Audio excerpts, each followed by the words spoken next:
영어나 다른 언어에 비해서 한국어 챗봇을 만들기 어렵죠. 근데 한국어 챗봇을 쉽게 만들 수 있는 파이썬 패키지 있다 해서 한번 써볼 거고, 코에멜이라는 파이썬 패키지고, 코에멜 쓰면은 지금 영상에 나오는 채팅 같은 거 되게 쉽게 만들 수 있습니다.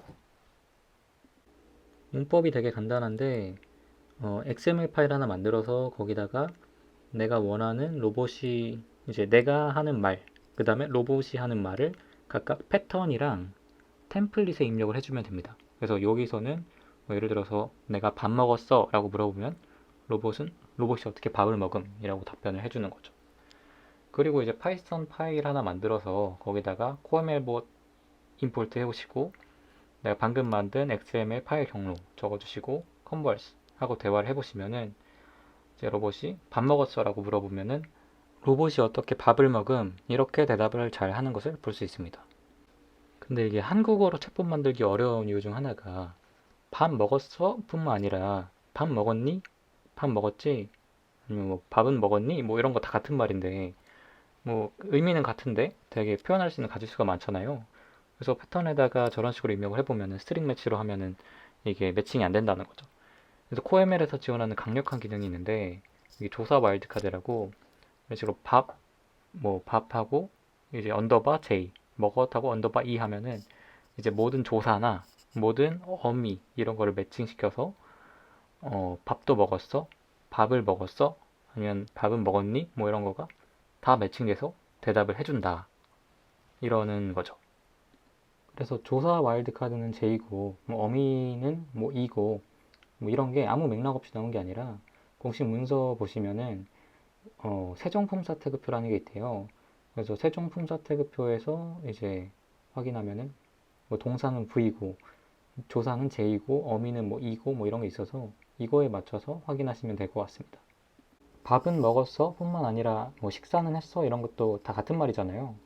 그래서 식사는 했어? 이런 거에도 로봇이 같은 대답을 했으면 좋겠다 하시면은 패턴 안에다가 li 태그 추가하셔서 식사는 했어? 이런 거 추가해 주시면 로봇이 잘 대답하는 것을 확인할 수 있습니다.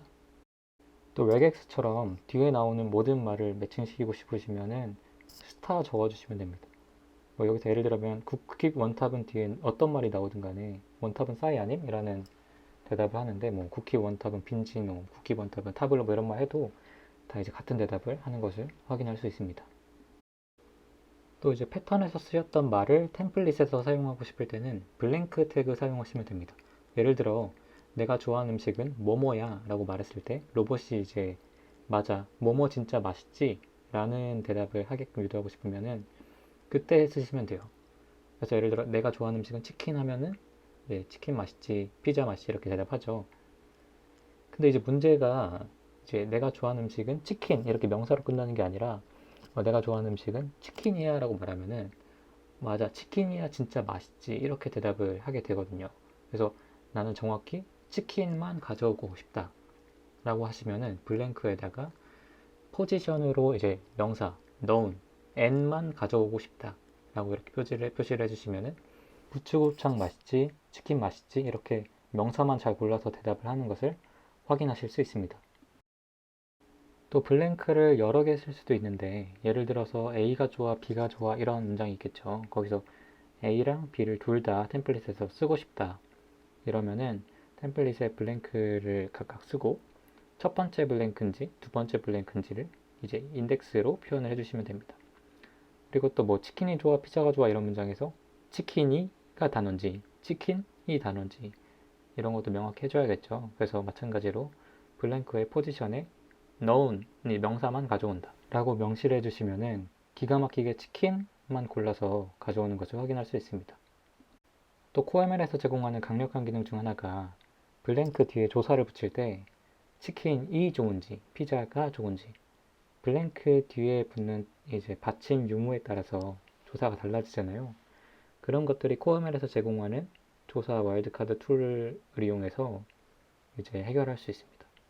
그러면은 피자 치킨 뒤에 붙는 조사가 이인지 가인지 이런 것도 구분해서 잘 답변해 주는 것을 확인할 수 있습니다.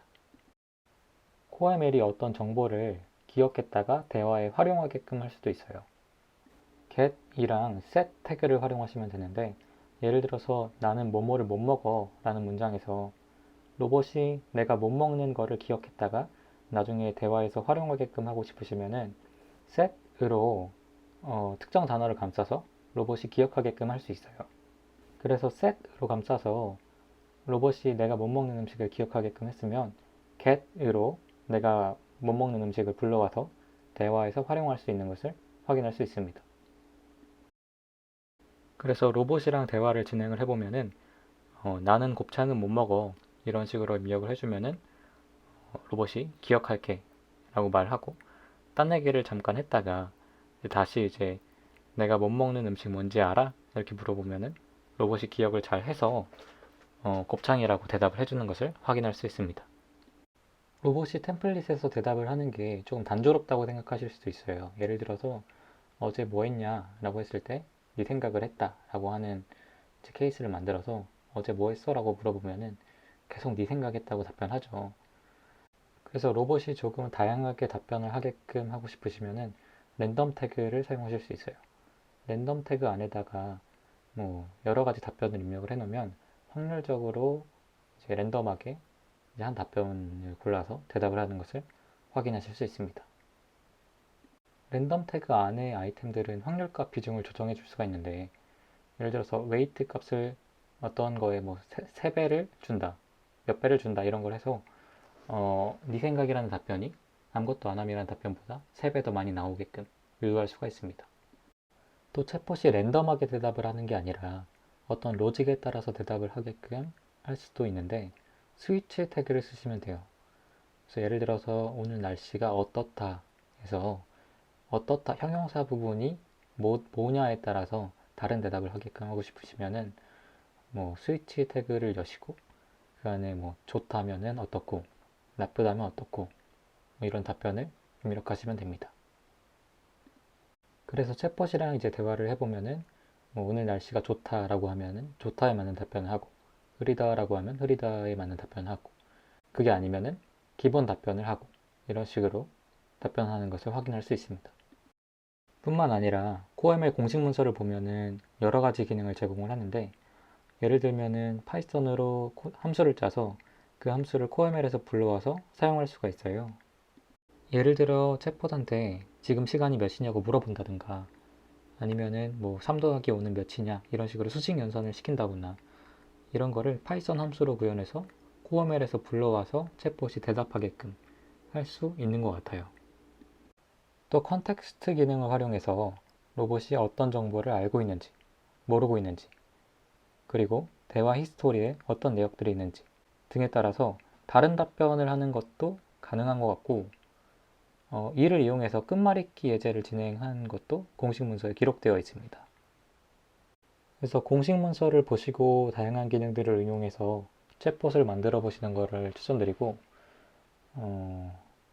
한국어 챗봇을 간단하게 만드셔야 하는 분들이나 아니면은 딥러닝 챗봇을 구현하는데 부분적으로 룰 처리가 필요하신 분들이 써보시면 좋을 것 같습니다.